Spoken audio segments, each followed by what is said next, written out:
राधे राधे। आज नवरात्रि का 7वां दिन है। आज 12वां अध्याय और 13वां अध्याय का हम पाठ करेंगे। आप लोग भी श्रवण करिएगा। या देवी सर्वभूतेषु शक्तिरूपेण संस्थिता नमस्तस्यै नमस्तस्यै नमस्तस्यै नमो नमः। 12वां अध्याय देवी पाठ का महात्म्य। ध्यान। मैं त्रिनयना दुर्गा देवी का ध्यान करता हूँ। उनके अंगों की शोभा विद्युत के समान है। वे सिंह के कंधों पर आसीन भयानक प्रतीत हो रही हैं। अनेक कन्याएं हाथ में ढाल तलवार लिए उनकी सेवा में खड़ी हैं। उन्होंने अपने हाथों में चक्र, गदा, तलवार, ढाल, बाण, धनुष, पास और तर्जनी मुद्रा धारण किए हुए हैं। उनका स्वरूप तेजोमय अग्नि के तुल्य है तथा उनके मस्तक पर चंद्रमा का मुकुट शोभित हो रहा है। देवी ने कहा, हे देवताओं, जो कोई प्रतिदिन स्थिर चित्त से मेरा स्तवन इन स्तुतियों के द्वारा करेगा, उनकी सारी विपदाओं को मैं निश्चय रूप से दूर कर दूंगी। जो मधुकैटभ का विनाश, महिषासुर का वध तथा शुंभ निशुंभ के संहार के वर्णन का पाठ करेंगे एवं अष्टमी, नवमी तथा चतुर्दशी तिथि को एकाग्र मन से भक्ति भाव से युक्त होकर मेरे इस उत्तम महात्म्य को सुनेंगे, उन्हें पाप की छाया नहीं लगेगी। उन पर पाप जनित बाधाएं भी नहीं आएंगी। उनके घर में कभी निर्धनता का राज्य नहीं रहेगा और ना तो कभी उन्हें अपने प्रियजनों के वियोग का कष्ट ही उठाना होगा। इतना ही नहीं, वरन उन्हें शत्रु, लुटेरे, राजा, शस्त्र, अग्नि तथा जल राशि से भी कभी भय उत्पन्न नहीं होगा। इसीलिए सभी लोगों को शांत भाव से भक्ति पूर्वक मेरे इस महात्म्य का पठन पाठन और श्रवण मनन करना चाहिए। यह परम कल्याणप्रद है। मेरा महात्म्य महामारी जनित सभी उपद्रवों तथा दैहिक, दैविक और भौतिक तीनों पापों को शमन करने वाला है। मेरे जिस मंदिर में विधि पूर्वक प्रतिदिन इस महात्म्य का पाठ होता है, वहाँ मेरा सदा निवास रहता है। बलि, पूजन, हवन तथा महोत्सव के अवसरों पर मेरे इस चरित्र का पूर्ण रूपेण पाठ तथा श्रवण करना चाहिए। कोई भी मनुष्य विधान को जानकर या अनजाने में ही मेरे उद्देश्य से जो बलि, पूजा या होम आदि करेगा, उसे मैं सहर्ष स्वीकार करूँगी। शरद कालीन दुर्गा पूजन के समय जो कोई भी इस महात्म्य को भक्ति भाव से श्रवण करेगा, वह मेरे प्रसाद से सभी विपत्तियों से मुक्त होकर धन्य धान्य और पुत्र आदि से परिपूर्ण होगा। इसमें तिल भर भी संशय नहीं है। मेरे इस महात्म्य उत्पत्ति की सुंदर गाथाएं तथा युद्धकालीन पराक्रम के श्रवण मात्र से ही मनुष्य भय रहित हो जाता है। मेरे महात्म्य के सुनने वाले व्यक्तियों के शत्रु नष्ट होते हैं, उन्हें कल्याण पद प्राप्त होता है एवं उनके कुल प्रफुल्लित रहते हैं। शांति कर्म में अशुभ स्वप्न दर्शन होने पर तथा ग्रह जनित भयंकर पीड़ा होने में मेरे इस महात्म्य को सुनना चाहिए। ऐसा करने से सभी बाधाएं तथा भयंकर ग्रह पीड़ाएं शांत होती हैं और मनुष्यों को अशुभ फलकारी स्वप्न शुभ फल देने वाला हो जाता है। यह महात्म्य बालग्रहों से आक्रांत शिशुओं के लिए शांतिदायक तथा मनुष्यों के संगठन में पारस्परिक वैनमस्य उत्पन्न होने पर उनमें मित्रता स्थापित कराने वाला सिद्ध होता है। इस महात्म्य से संपूर्ण दुराचारियों के बल का क्षय होता है। इसके पाठ से दानवों, भूतों तथा पिशाचों का नाश होता है। मेरा यह महात्म्य मेरे सानिध्य की उपलब्धि कराने वाला होता है। मेरा यह महात्म्य मेरे सानिध्य की उपलब्धि कराने वाला है। उपासकों के द्वारा साल भर तक पशु, पुष्प, अधर्य, धूप, दीप, गंध, आदि श्रेष्ठ सामग्रियों द्वारा पूजन करने, ब्राह्मणों को भोजन कराने, हवन करने, प्रतिदिन अभिषेक करने, नाना प्रकार के भोगों को अर्पण करने तथा दान देने से मुझे उतनी प्रसन्नता नहीं होती है जितनी इस उत्तम चरित्र का एक बार श्रवण करने से होती है। इस महात्म्य को सुनने से पाप पुंजों का क्षय एवं आरोग्य लाभ होता है। मेरी उत्पत्ति का कीर्तन करने से समस्त भूतों से रक्षा होती है तथा मेरा युद्ध संबंधी चरित्र दुष्ट दानवों का संहारक है। इसके श्रवण मात्र से हे मनुष्य निर्भय हो जाता है। हे देवताओं, तुमने और महर्षियों ने मेरी जो स्तुतियाँ की हैं तथा ब्रह्मा जी द्वारा की हुई स्तुतियों सभी कल्याणकारी बुद्धि देती हैं।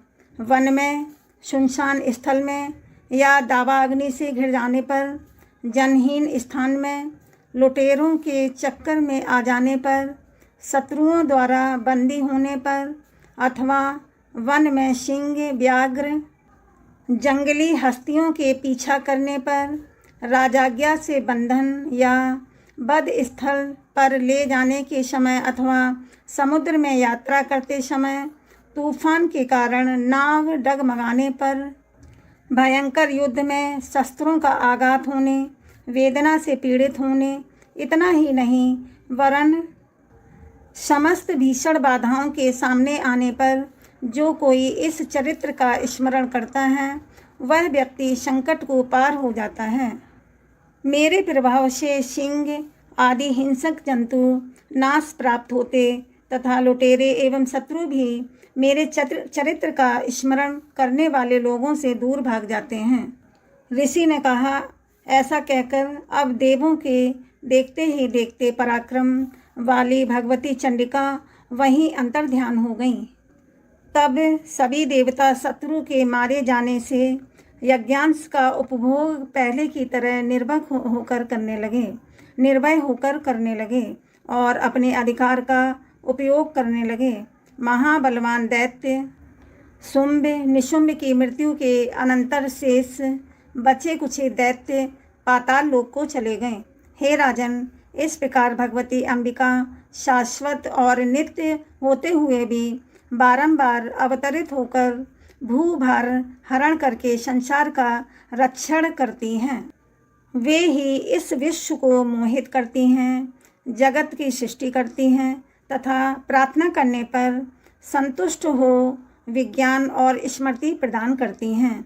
हे राजन, महाप्रलय काल में महामारी स्वरूपिणी वे महाकाली ही इस संपूर्ण ब्रह्मांड में व्याप्त रहती हैं। समय समय पर ही वे ही महामारी होती हैं और वे ही स्वयं अजन्मा होते हुए भी सृष्टि के रूप में उत्पन्न होती हैं। वे सनातनी देवी ही समय के अनुरूप समस्त जीवों की रक्षा करती हैं। मनुष्यों के उत्थान काल में वे ही ग्रह में लक्ष्मी के रूप में निवास करती हैं और उन्नति प्रदान करती हैं और फिर वे ही पतन काल में निर्धनता के वेश में विनाश का कारण बनती हैं।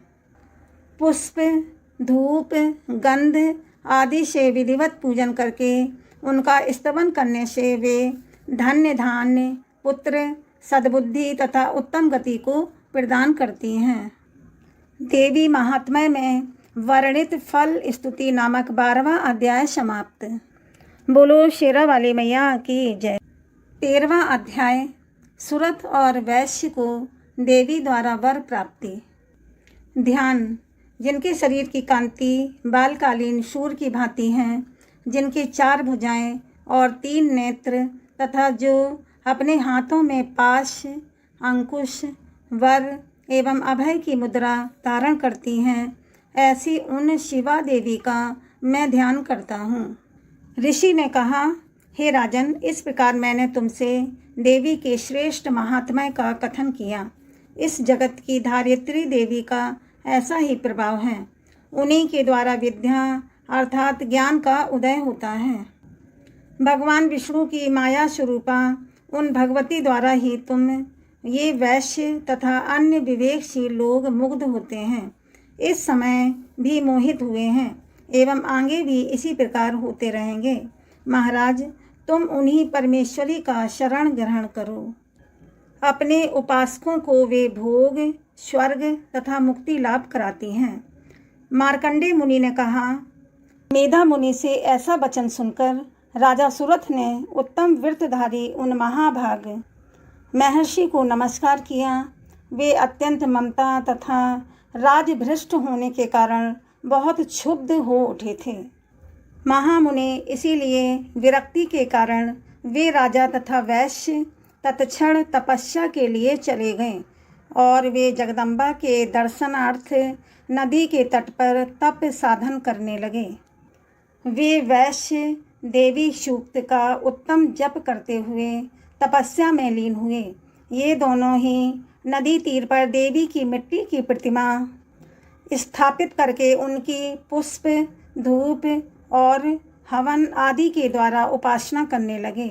उन्होंने सर्वप्रथम अपने आहार की मात्रा कम कर दी। तदंतर निराहार रहकर एकाग्रचित्त से देवी का चिंतन करने लगे। वे दोनों अपने शरीर के रक्त से सिंचित बलि चढ़ाते हुए निरंतर 3 वर्षों तक संयमी होकर उपासना करते रहे। उन लोगों की उग्र तपस्या से प्रसन्न होकर जगत की धारित्री चंडिका देवी ने प्रत्यक्ष प्रकट होकर कहा।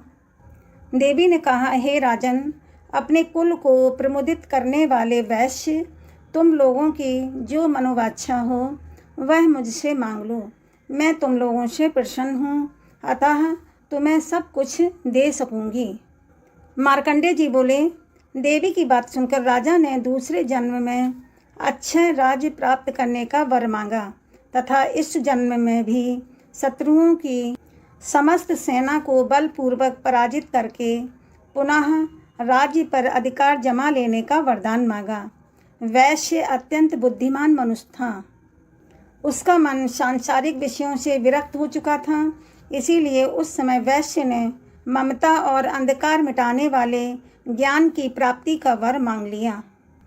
तब देवी ने कहा, हे राजन, तुम अल्पकाल में ही शत्रुओं को जीतकर अपना राज्य पालोगे। अब वहाँ पर तुम्हारा राज्य स्थिर रहेगा।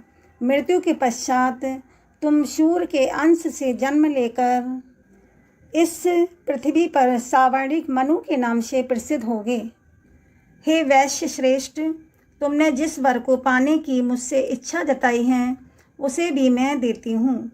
तुम्हें मोक्ष प्राप्ति के लिए ज्ञान की उपलब्धि होगी। मार्कंडेय जी ने कहा, उन दोनों को इस प्रकार मनोविलासित वरदान देकर तथा उनके द्वारा अपनी स्तुति श्रवण कर देवी अंबिका वहीं अंतर्ध्यान हो गईं। देवी से इस प्रकार का वरदान पाकर क्षत्रियों में श्रेष्ठ सुरथ नामक राजा सूर्य के अंश से जन्म ग्रहण करके सावर्णी नामक मनु होंगे। देवी महात्म्य में वर्णित सुरथ तथा वैश्य की वर प्रदान नामक 13वां अध्याय समाप्त। बोलो शेरा वाली मैया की जय।